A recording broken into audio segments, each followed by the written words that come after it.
We're just about to start our passage to Spain. It's about 30 hours, I think. The weather's looking really good, everything's looking good. And we've made a banana bread, we've made bread, we've got bolognese we've made. We feel very prepared. It's going to be our longest passage yet. We've never done an overnight, which is just the two of us, or ever. So, yeah, apprehensive, but also excited. Au revoir to France, except we're going to be looking at France for the next, 30 hours. Even when we're in Spain, because if we go to that marina that's on the border, we'll still be able to see France. Anyway, that may be the last time we step on French soil for a little while. I'm not going to miss that weird sort of 2-3 hour break they take in the middle of each day. I'm looking forward to Spain, where I'm sure they're much more normal. All of the concerns we had about this passage turned out to be okay. We were worried about the French Navy firing range. Our friends had tried to navigate it a few days before and were told to turn around. They had to sail back and forth for half a day before finally being allowed past. Luckily for us, we phoned the information line and found out that on this particular day, the no-go zone was only a mile wide and we could easily navigate around it. Phew and hooray. Our concerns for this passage, however, were replaced with new ones. A few hours into the passage, I had a phone call to say that my dad was in hospital with chest pains.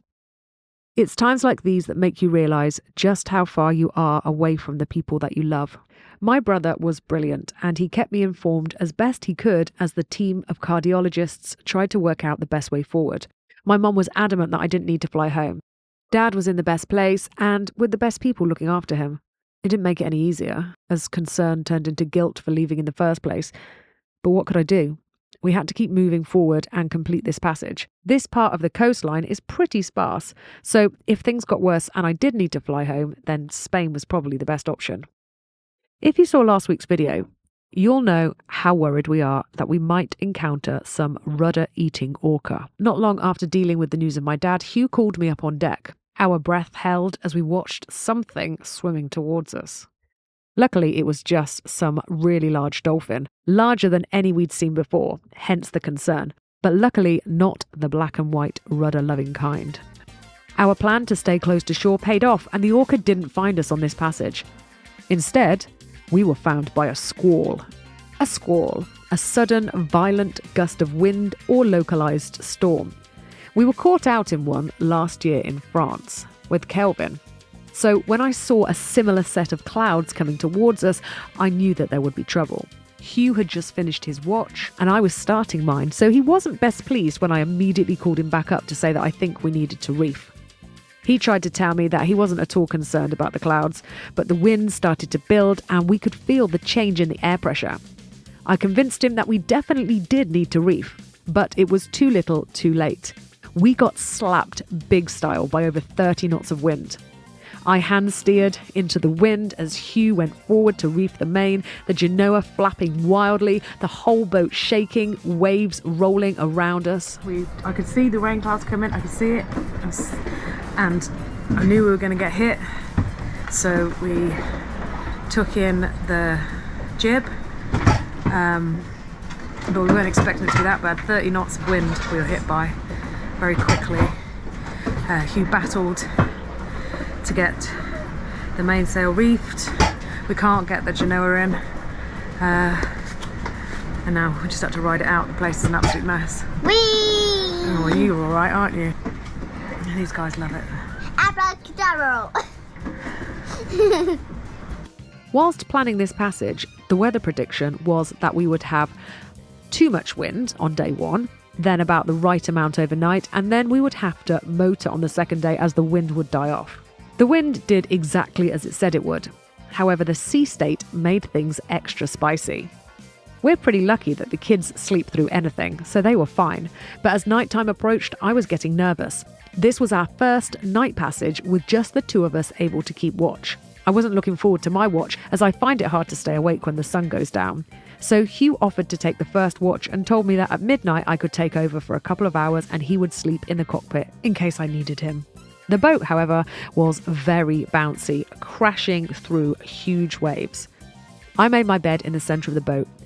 I'm not sure if I even slept, as I felt every bump and movement, and with added anxiety about my dad. However, I must have slept a bit, as the next thing I knew, my alarm went off. I woke up a bit disorientated. Instead of doing the sensible thing and sitting up slowly, getting acclimatized before getting on my kit and going up on deck, I scrambled up in a mad panic, went into the galley without holding on, and the next thing I knew, I was running at full pelt towards the wall. The boat had tipped to one side and my legs began to run on their own, and the wall and my face collided. I fell backwards. Luckily, all that I'd done was broke my glasses and bruised and cut my face. Hugh was really annoyed, and rightly so. He was on deck trying to look after the boat and wasn't able to look after me too. He sent me back to bed. Yes, I know that probably wasn't ideal with a head injury, but it was the best we could do. I would phone him if I felt unwell. At 6 a.m, Hugh woke me from my watch. He had stayed on watch the entire night. He said he'd had a great time listening to Mumford and Sons and the motion making him feel like he was flying. He was also messaging our friend Kelvin, who wasn't asleep either. But then he did fall asleep in the cockpit and I watched the sun come up. Our first overnight passage done and on to day 2. The wind died as predicted, so we had to motor all day. We welcomed the calmer seas and we ate the last of the French food. However, not long into the passage, the engine started to wane. It sounded a bit like it was running out of fuel. Hugh jumped into action and switched the valve that separates the 2 tanks over. We have 2 tanks on Esperance and we keep one shut off for a couple of reasons. 1, it acts like a rudimentary tank gauge, and 2, Hugh wanted to use the heavier side first as the boat wasn't level. Hugh took this as a sign that the long overdue engine service needed starting, so he changed the primary filters whilst we bobbed along. Months. I've been planning this job for months. Anyway, we're sailing. It's the old filter. It's a bit gunky and dirty. These are just the primary filters, but I'm going to change the primary and hope that'll do the job for today. I might have to change the secondary, we can stick. Anyway, that's an old gunky one. Here's a brand new clean one. You can see inside's all fresh and white. I'll go back and watch. Yeah, leave those buckets in the usual position. As the wind died down, we were presented with a beautiful sight. The Pyrenees in all their glory.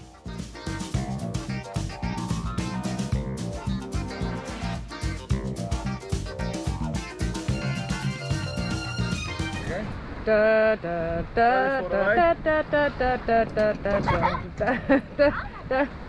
da da da da.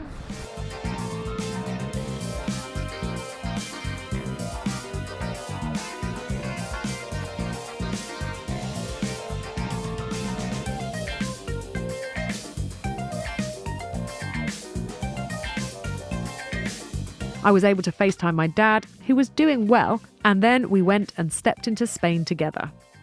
What a passage.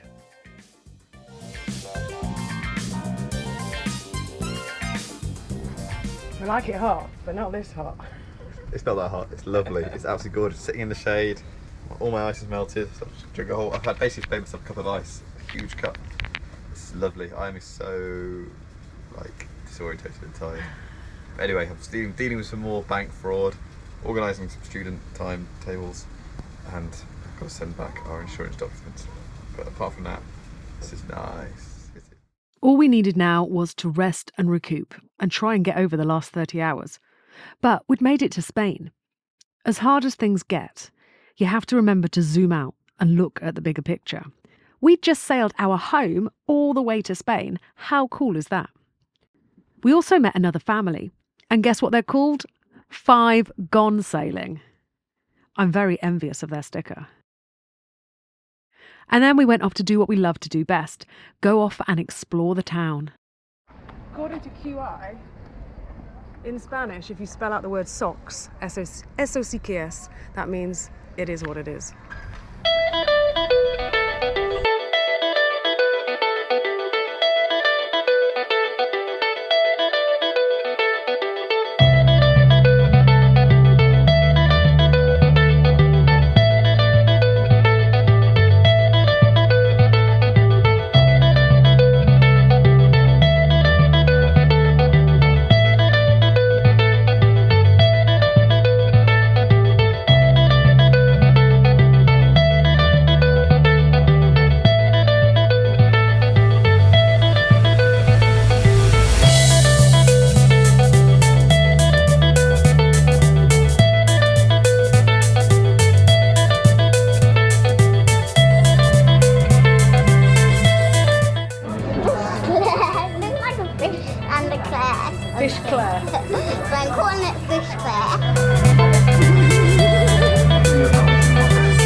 books.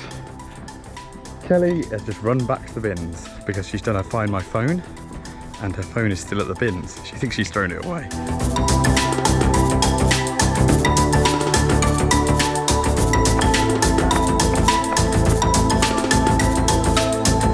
Threw my phone in a bin. So, can you reach it? My first impressions of Spain were really good. We stayed in Hondarribia for 2 nights, or was it 3? I can't even remember now. We definitely needed the rest. We're making popcorn for a movie. It's Poppin' Mad! It's Poppin' Mad! It's like fireworks.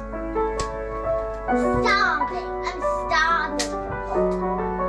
Did you hear that? But we also then needed to move on. We had friends coming to visit from England, so we had to get to Santander in the next week. We stayed just outside the marina on anchor before setting off again.